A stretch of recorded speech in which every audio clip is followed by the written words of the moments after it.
It's a well-rehearsed argument that grades do very little for the learning process.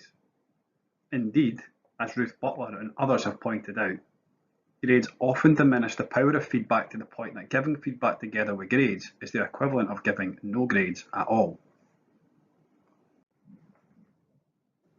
In 1997, Butler split 132 learners into three groups. The first group was given comments only, the second group was given grades only, and the third group was given what most learners are given, grades and comments. She then looked at how much additional gain each group made as a result of this information.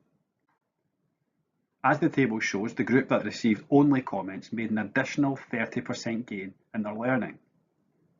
The group that received only grades made no additional gain. And the worrying part is that learners who received comments and grades together also made no additional gain. Remember that feedback is about telling your learners what they have done well and what they should do next. Grades alone cannot tell them this. And even if you put grades with comments, too many students will look at their grades first. And if it's a good grade, think to themselves, why do I need to improve? And if they've got a bad grade, then they think to themselves, why try to improve? I'm not good at this anyway. This theme is also explored by Black and William in Working Inside the Black Box.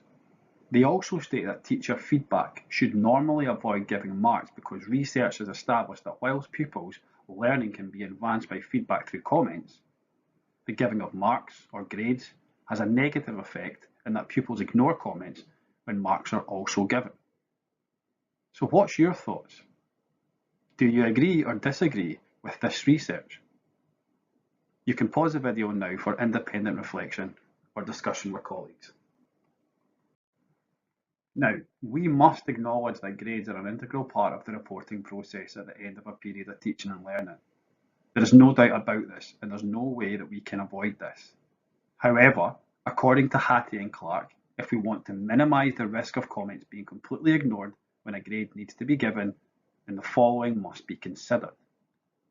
Here are some helpful hints and tips that must be clear in the learner's mind if grades are given.